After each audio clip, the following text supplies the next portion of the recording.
शिव पुराण श्री रुद्र संहिता द्वितीय खंड अध्याय 38वां दधीची विवाह ध्रुव।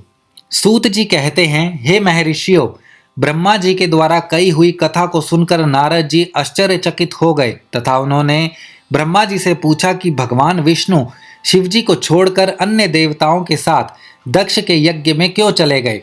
क्या वे अद्भुत पराक्रम वाले भगवान शिव को नहीं जानते थे?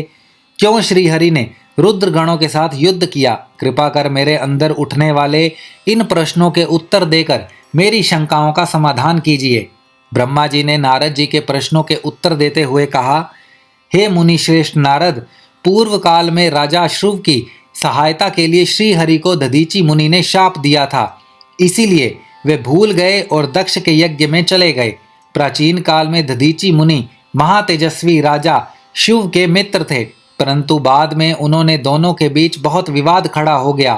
विवाद का कारण मुनि दधीची का 4 वर्णों ब्राह्मण, क्षत्रिय, वैश्य और शूद्र में ब्राह्मणों को श्रेष्ठ बताना था, परंतु राजा श्रुव जो कि धन वैभव के अभिमान में डूब गए थे, इस बात से पूर्णतः असहमत थे। वे सभी वर्गों में राजा को ही श्रेष्ठ मानते थे। राजा को सर्वश्रेष्ठ और सर्ववेदमय माना जाता है, यह श्रुति भी कहती है, इसीलिए ब्राह्मण से ज्यादा राजा श्रेष्ठ है। हे दधीची, आप मेरे लिए आदरणीय हैं। राजा के कथन को सुनकर दधीची को क्रोध आ गया। उन्होंने इसे अपमान समझा और राजा के सिर पर मुक्के का प्रहार कर दिया। दधीची के इस व्यवहार से मद में चूर राजा को और अधिक क्रोध आ गया। उन्होंने वज्र से दधीची पर प्रहार कर दिया। वज्र से घायल हुए दधीची मुनि पृथ्वी पर गिरते हुए योगी शुक्राचार्य का स्मरण किया। शुक्राचार्य ने तुरंत आकर दधीची मुनि के शरीर को पूर्ववत कर दिया। शुक्राचार्य ने दधीची से कहा कि मैं तुम्हें महामृत्युंजय का मंत्र प्रदान करता हूँ।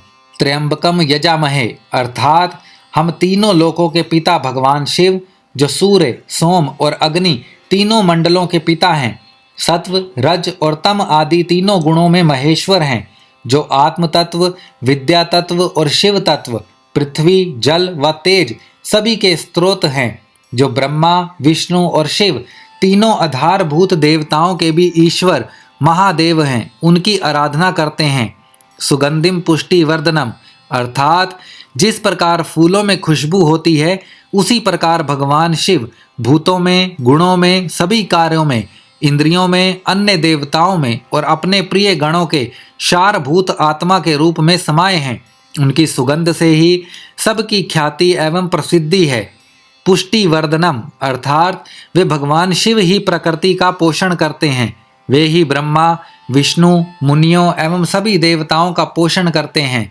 उर्वा रुक्विम बंधना मृत्यो मूर्ष्ये मामृतात, अर्थात जिस प्रकार खरबूजा पक जाने पर लता से टूटकर अलग हो जाता है, उसी प्रकार मैं भी मृत्यु रूपी बंधन से मुक्त होकर मोक्ष को प्राप्त करूं। हे रुद्रदेव, आपका स्वरूप अमृत के समान है। जो पुण्य कर्म, तपस्या, स्वाध्याय, योग और ध्यान से उसकी आराधना करता है, उसे नया जीवन प्राप्त होता है। भगवान शिव अपने भक्त को मृत्यु के बंधनों से मुक्त कर देते हैं और उसे मोक्ष प्रदान करते हैं। जैसे उर्वा रुक अर्थात ककड़ी से उसकी बेल अपने बंधन से बांधे रखती है और पक जाने पर स्वयं ही उसे बंधन मुक्त कर देती है। यह महामृत्युंजय मंत्र संजीवनी मंत्र है। तुम नियम पूर्वक भगवान शिव का स्मरण करके इस मंत्र का जाप करो।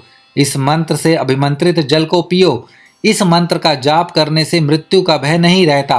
इसके विधिवत पूजन करने से भगवान शिव प्रसन्न होते हैं। वे सभी कार्यों की सिद्धि करते हैं तथा सभी बंधनों से मुक्त कर मोक्ष प्रदान करते हैं।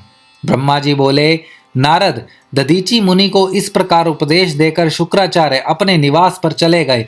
उनकी बातों का दधीची मुनि पर बड़ा प्रभाव पड़ा और वे भगवान शिव का स्मरण कर उन्हें प्रसन्न करने के लिए तपस्या करने वन में चले गए। वन में उन्होंने प्रेम पूर्वक भगवान शिव का चिंतन करते हुए उनकी तपस्या आरंभ कर दी। दीर्घ काल तक वे महामृत्युंजय मंत्र का जाप करते रहे। उनकी इस निस्वार्थ भक्ति से भक्त वत्सल भगवान शिव प्रसन्न होकर उनके सामने प्रकट हो गए। दधीची ने दोनों हाथ जोड़कर शिव जी को प्रणाम किया। उन्होंने महादेव जी की बहुत स्तुति की। शिव ने कहा, मुनि श्रेष्ठ दधीची, मैं तुम्हारी इस उत्तम आराधना से बहुत प्रसन्न हुआ हूँ। तुम वर मांगो, मैं तुम्हें मनोवांछित वस्तु प्रदान करूंगा। यह सुनकर दधीची हाथ जोड़े नतमस्तक होकर कहने लगे, हे देवादिदेव, करुणा निधान महादेव जी, अगर आप मुझ पर प्रसन्न हैं तो कृपा कर मुझे 3 वर प्रदान करें। पहला यह कि मेरी अस्थियां वज्र के समान हो जाएं। दूसरा, कोई मेरा वध न कर सके, अर्थात मैं हमेशा अवध्य रहूं। और तीसरा कि मैं हमेशा अधीन रहूं, कभी दीन न होऊं। शिवजी ने तथास्तु कहकर 3 वर दधीची को प्रदान कर दिए। तीनों मन चाहे वरदान मिल जाने पर दधीची बहुत प्रसन्न थे। वे आनंद मग्न होकर राजा शुभ के स्थान की ओर चल दिए। वहां पहुंचकर दधीची ने शुभ के सिर पर लात मारी।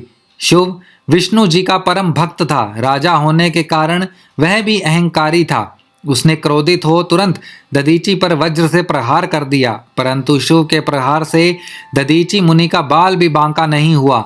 यह सब महादेव जी के वरदान से ही हुआ था। यह देखकर शुभ को बड़ा आश्चर्य हुआ। तब उन्होंने वन में जाकर इंद्र के भाई मुकुंद की आराधना शुरू कर दी।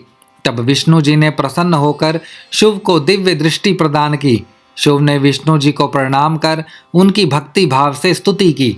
तत्पश्चात शुभ बोले, भगवन, मुनि श्रेष्ठ दधीची पहले मेरे मित्र थे, परंतु बाद में हम दोनों के बीच में विवाद उत्पन्न हो गया।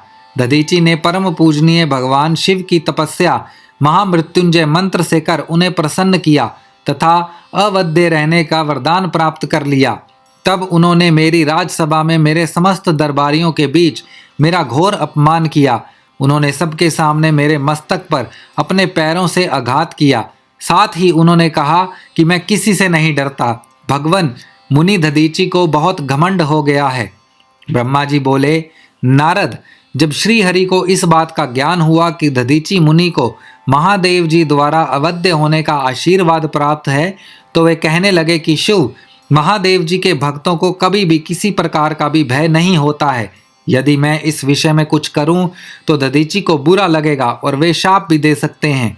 उन्हीं दधीची के शाप से दक्ष यज्ञ में मेरी शिवजी से पराजय होगी। इसीलिए मैं इस संबंध में कुछ नहीं करना चाहता, परंतु ऐसा कुछ जरूर करूंगा जिससे आपको विजय प्राप्त हो। भगवान विष्णु के ये वचन सुनकर राजा चुप हो गए। श्री रुद्र संहिता द्वितीय खंड अध्याय 38वां समाप्त।